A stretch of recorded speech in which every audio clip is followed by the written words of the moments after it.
Ahoj fandové ocelových kol. Od minule máme připravený rám s hlavovým složením a středem.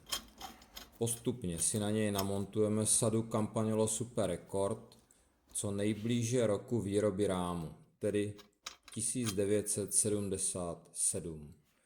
Všechny součástky jsou v tomto období montovány na objímku. Rám nemá žádné navářky na přesmyk, dvoupáčku ani na vedení zadní brzdy.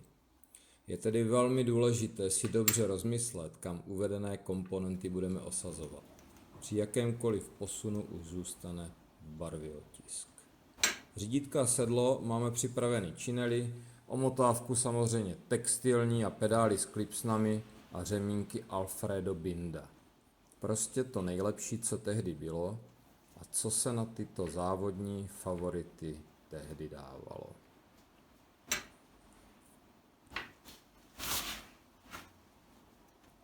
Před montáží přehazovačky je dobré zkontrolovat, jestli je závěs na rámu rovný. Speciálním Campagnolo nástrojem změříme po obvodu vzdálenost od ventilku a kde není shodná, pákou koncovku přihneme do požadovaného směru. Až jsou vzdálenosti stejné, máme jistotu, že bude rovně i přehazovačka.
I vedení lanek, přehazovačky a přesmykače je na tomto rámu řešeno objímkou.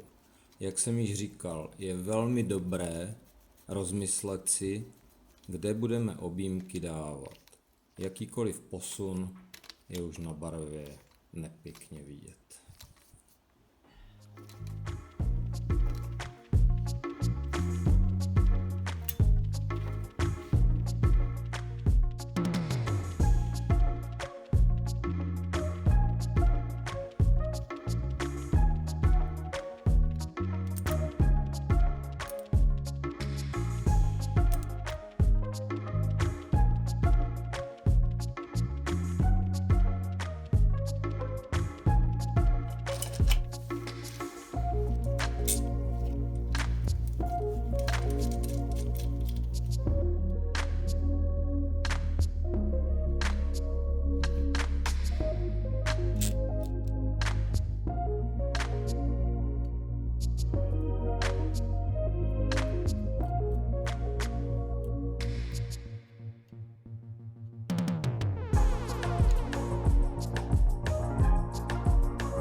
Brzdové páky montujeme tak, aby jejich konec byl v rovině s osou spodku řídítek.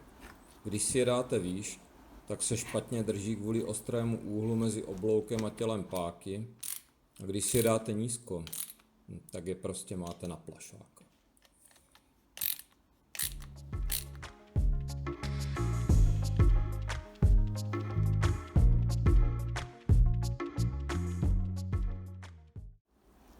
Určitě je nutné namazat všechny závity a spoje vazelínou. Závit více kolečka, pak dvojnásob. Jinak se vám tak zahryzne, že už ho nikdy nesundáte. Také je dobré si více kolečko dotáhnout pomalu plynule bičem, než ho pak prvním nástupem totálně zakousnout do závitu.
Po snítování řetězu je potřeba daný článek pořádně rozhýbat do strany, tak, aby nezůstal zatuhlý.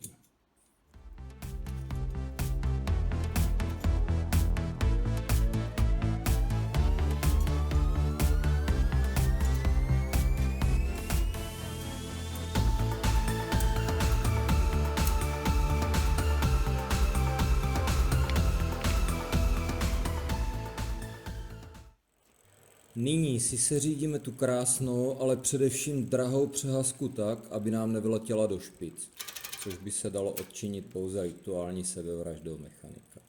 Nejprve horní doraz, když řetěz máme na menším převodníku, dotáhneme tak, aby přehazovačka nešla přes horní pastorek. Spodní doraz přehazovačky dotáhneme při řetězu na horním převodníku tak, aby řetěz nepadal ze spodního pastorku mezi rám a kolečko.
Ano, jak už jsem říkal, umístění všech objímek si velmi dobře rozmyslíme a rozměříme.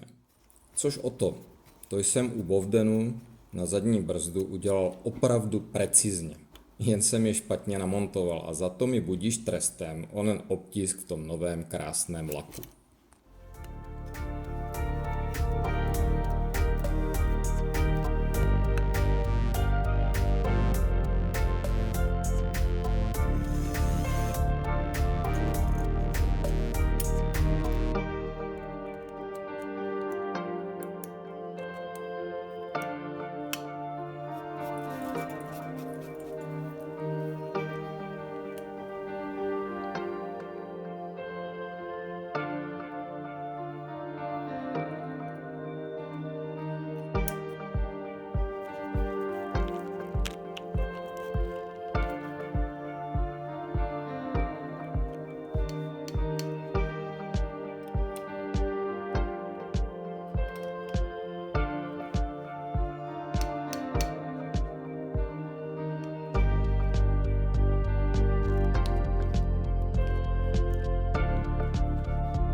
Pokud nechodí obě strany brzdy stejně, jsou na hlavním čepu brzdy dva zářezy na 13 klíč. Nejlépe úzký konusový, který můžeme čelistem domluvit.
Stavba kola se chýlí ke konci a my se konečně dostáváme k oblíbenému hlavo- a prstolamu zvanému kampaňolosedlovka.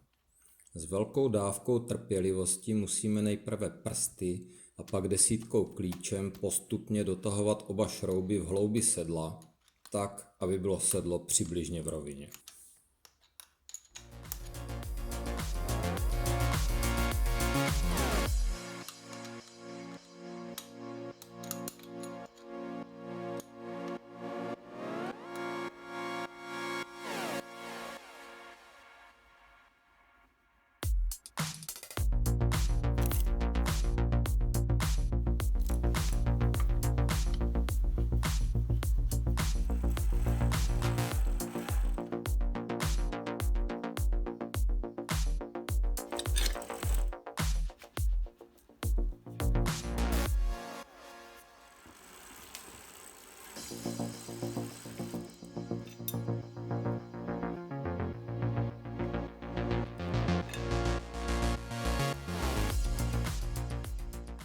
Nakonec mám dobré zprávy z první projížďky na tomto červeném krasavci.